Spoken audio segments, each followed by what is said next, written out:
Okay, in this video, we're going to go ahead and perform some symmetry tests. So we have three examples. We have three examples of three different equations. Note, I'd like to make a note here that the first one and the third one have something in common, is that the first one and the third one are written in functional notation. So the first one and the third one are written in functional notation, and the second one is not written in functional notation. It is not solved for y, and we can't easily solve for y. So hopefully that means something to you at this point. But let's go ahead and work through these step by step. So let's analyze our first function, f of x equals to 3x to the fourth plus 2.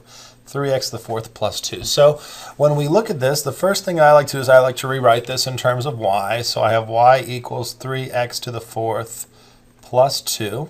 So I'm going to test for x-axis symmetry. Test for x-axis symmetry. So in this circumstance, when we test for x-axis symmetry, let me zoom in here on the page so we can see this a little better.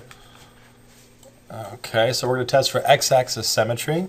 So we plug in negative y for y's.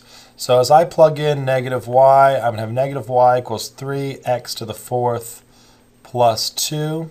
3x to the fourth plus 2. If I divide both sides by negative 1 in order to make this equal to y again, I have y equals to negative 3x to the fourth plus 2. I'm sorry, minus 2. So clearly, this is not equal to my original. Clearly, this is not equal to my original. When you solve for y, we get a totally different value for y. And here we get a negative 3x to the fourth minus 2, and we needed a positive 3x to the fourth plus 2. So this guy does not have any x-axis symmetry. So now let's go ahead and test for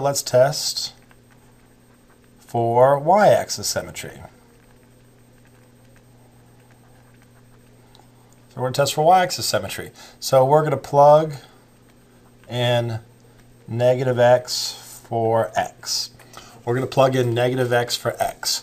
So here we're going to have y equals to 3 times negative x to the fourth plus 2. And as I expand this, I recognize that negative x to the fourth power gives you a positive x to the fourth power. So we get positive 3x to the fourth plus 2, and that is the same. That is the same as what we started with. That is the same exactly what we started with. We started with a positive 3x to the fourth plus 2. So therefore, this guy does have symmetry with respect to the y-axis. If you were to plot him, he would be split down the middle via the y-axis. So we have success and we determine y-axis symmetry. Let's go ahead and see if we have any origin symmetry. Let's go ahead and see if we have any orange symmetry, and I'll do that. I'm sorry, orange symmetry, any origin symmetry, and I was thinking orange. So let's go ahead and test for origin symmetry. So we're going to test for origin symmetry. So our rule is to plug in negative x and negative y for x and y. So here we're going to have negative y equals 3 times negative x to the fourth power minus 2. And we divide both, so let's go ahead and expand that negative x to the fourth. So we're going to have negative y equals to positive 3x to the fourth, still minus 2. And we always want to solve for y. That gives us a baseline of what we expect to see. And we have y equals to negative 3x to the fourth plus 2. And notice if we go back to where we started, we had a positive 3x to the fourth plus 2, and now we have a negative 3x to the fourth plus 2. So this will be a no. So they have no origin symmetry, but it does have x and y. It has y-axis symmetry and no x-axis symmetry. So now let's go ahead and look at this guy. So with our second example, so in example number 2, I'll zoom in on it so we can see it a little bit better. So the first thing we're going to test for is that we're going to test for, what did we do last time? So x-axis symmetry. So we're going to plug in negative y for y. So here we're going to have x squared plus negative y squared, and that's equal to 4. So we get x squared plus y squared equals to 4. And check, notice that's the exact same thing as what we started with. Therefore, we do have y-axis symmetry. Now after that, we're going to test for, we do have x-axis symmetry. I think I said y. So we do have x-axis symmetry. Now we are going to test for y-axis symmetry. And we're going to plug in negative x for x. So now when we do so, we're going to have negative x squared plus y squared equals to 4. And this will give me a positive x squared plus y squared equals to 4. And notice that's the exact same thing as what we started with. So we have y-axis symmetry as well. So we say, gosh, that's so weird. We have both x-axis symmetry and y-axis symmetry. So hopefully remember from our last video that if we have x-axis symmetry, we know this guy is not a function. This guy is not a function. And then we have y-axis symmetry. So this is actually a little peculiar, but let's keep working through and seeing how we do. So now we're going to test for origin symmetry. We're going to test for origin symmetry. So we plug in negative x and negative y for x and y. So this will give us negative x squared plus negative y squared equals to 4. This gives me positive x squared plus y squared is equal to 4. And notice that's the exact same thing as what we started with. That's the exact same thing of what we started with. So let's go back out so we can see it. So we know that we do have origin symmetry as well.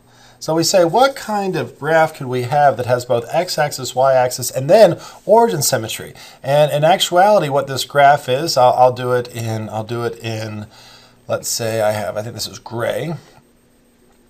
So here is my, here's my graph. There we go. What we actually have is that we have the graph of a circle.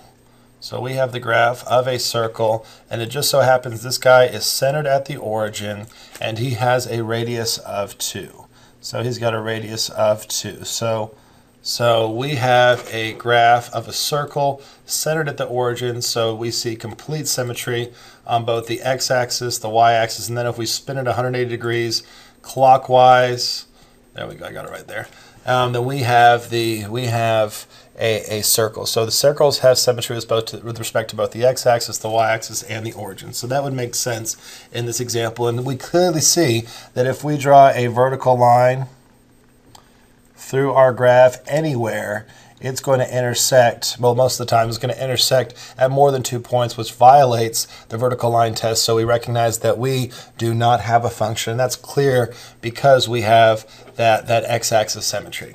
Okay, so now in this last example, we're going to do the exact same thing. So we're following the consistent methodology. So I'm going to go ahead and replace f of x, where are we here?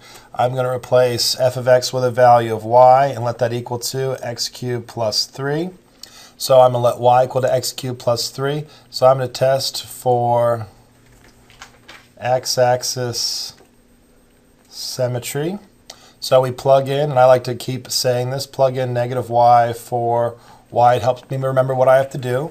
So I have negative y equals 2 x cubed plus 3. I'm going to divide everything through by negative 1 because I always want to isolate and solve for y.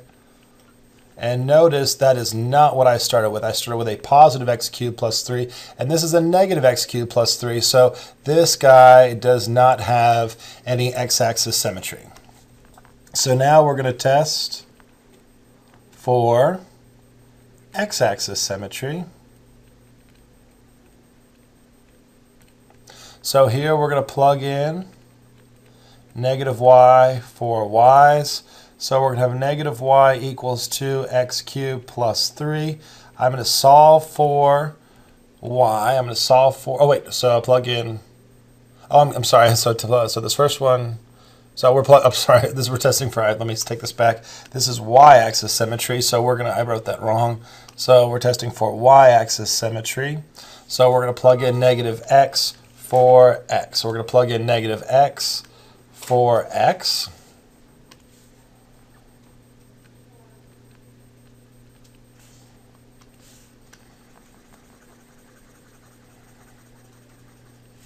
So when I plug in negative x for x, I'm going to have y equals to negative x cubed plus 3. So it'll give me y equals to negative x cubed plus 3. And notice I've already solved for y, and that's clearly not what I started with. So this guy is not the same. So this will also be a no. And in our last part, we're going to test for origin